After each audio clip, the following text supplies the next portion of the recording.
Hoje, dia 31 de outubro, é um dia muito especial, porque nós celebramos mais um ano da Reforma Protestante, um fato ocorrido no ano de 1517, através da vida de Martinho Lutero, algo que revolucionou completamente a história. Eu acredito que você conheça o que é chamado de as 5 solas da Reforma Protestante, que traduzidas seriam somente a graça, somente a fé, somente Cristo, somente as Escrituras e somente a Deus glória. E hoje eu quero falar com você sobre um desses pontos, sola Scriptura, somente as Escrituras. Eu quero fazer uso de um texto bíblico que está na epístola que Paulo escreveu aos Efésios, no capítulo 4, verso de número 14. Paulo nos traz ali o seguinte ensinamento: então, não seremos mais imaturos, como crianças, nem levados de um lado para o outro, empurrados por qualquer vento de novos ensinamentos. E também não seremos influenciados quando nos tentarem enganar com mentiras astutas. E eu quero trazer um conselho, um alerta a você, cristão, para que não sejamos levados por esses ventos de novos ensinamentos. Eu não estou e nem quero me referir a algo específico. A minha fala se refere ao fato de que todos os dias surgem novas propostas, dizendo: faça isso, faça aquilo, participe disso, esse evento é transformador, a sua vida nunca mais será a mesma. É claro que existem muitas coisas ricas e que de fato nos edificam, como palestras, seminários, ministrações que contribuem com o nosso crescimento espiritual. Mas tome cuidado com propostas que vêm dizendo que se você adotar certas práticas ou participar de certas programações, a sua vida será transformada. Nenhum de nós tem um controle sobre Deus, muito menos o poder de determinar que se você participar de algo, Deus vai fazer algo extraordinário na sua vida. Pode acontecer, como pode não acontecer. É claro que Deus responde às nossas orações, ao nosso clamor, mas Deus não é alguém que pode ser controlado. Deus não se rende à nossa agenda. Deus não é alguém que pode ser domesticado. Temos visto pessoas motivadas, entusiasmadas com tantas novidades que são apresentadas a elas, como se isso fosse a estratégia de Deus que faltava para elas romperem na vida.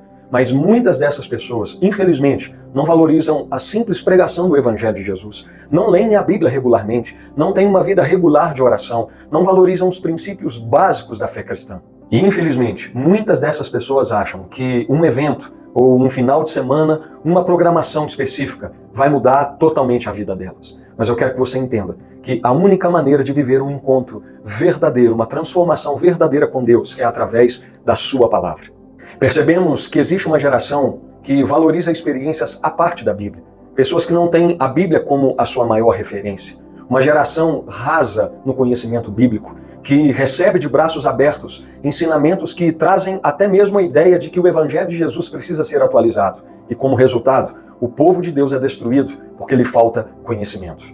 Precisamos de uma volta ao simples e puro Evangelho de Jesus Cristo. Igreja brasileira, nós precisamos de uma volta urgente às Escrituras Sagradas. Precisamos usar os púlpitos das nossas igrejas para pregar apenas a palavra de Deus, para expor a palavra de Deus e ensinar princípios à Igreja de Deus. Muitas dessas propagandas trazem uma proposta maravilhosa, mas que não mudam a vida de ninguém. Nós precisamos parar de correr atrás de modismos para tentar atrair pessoas para a igreja. Porque se atrairmos pessoas para a igreja usando métodos que não seja a Bíblia Sagrada, teremos que constantemente criar novos métodos para mantê-las na igreja. Afinal de contas, novidades passam e daqui a pouco outras novidades irão surgir também. Essa mensagem é apenas um desabafo diante de um cenário que nós temos visto surgir nos últimos anos. Eu não sou dono da verdade. Na verdade, ninguém é. Antes de estar aqui como pastor, eu me apresento como servo do Senhor Jesus, tentando chamar você à sobriedade. Pedro nos diz na sua carta: sede sóbrios e vigilantes, porque o diabo, o vosso adversário, anda ao vosso derredor. O que nós vivemos hoje nada mais é do que o retrato do que aconteceu nos dias de Elimeleque e Noemi. Faltou pão em Belém, a casa do pão. Assim como tem faltado pão em muitos púlpitos nos dias de hoje. Infelizmente, onde a palavra de Deus não é suficiente, ou talvez não é pregada, novos métodos são apresentados com a proposta de mudar a vida das pessoas. Mas isso são apenas ventos de doutrinas. E ventos passam. A única coisa que permanece para sempre é a palavra de Deus. Irmãos nossos deram suas vidas para que esse evangelho chegasse até nós. E infelizmente hoje, em muitos lugares, estão jogando a Bíblia dentro de uma lata de lixo, substituindo-a por novos métodos que às vezes nem fazem menção do nome de Jesus e nem o têm como centro. Afinal de contas, para muitos aí, o nome de Jesus já não é mais necessário. Basta que você faça e cumpra as estratégias que eu te apresento. Mas eu continuo crendo que só o Evangelho do Senhor Jesus é o poder de Deus para a salvação das nossas almas. A Bíblia precisa voltar a ser o suficiente para nós, porque ela é o único método inerrante, infalível e imutável que existe. Mais do que nunca, é tempo de uma nova reforma. Precisamos voltar a viver o lema da reforma: Igreja Reformada, sempre reformando. Certa ocasião, eu tive a oportunidade de ler um tratado que alguns irmãos fizeram na época da reforma.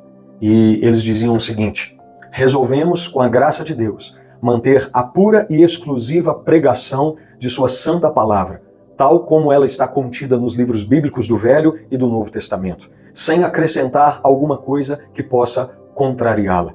Esta palavra é a única verdade, é a regra segura de toda doutrina e de toda vida, e jamais pode falhar ou enganar-nos. Aquele que edificar sobre este fundamento permanecerá contra todos os poderes do inferno, enquanto todas as vaidades humanas erguidas contra ela cairão perante a face de Deus. Eu te convido hoje, não apenas a celebrar o dia da reforma, mas verdadeiramente a voltar aos seus princípios. Glória a Deus pela reforma protestante. Glória a Deus pelas Escrituras Sagradas. Que Deus te abençoe.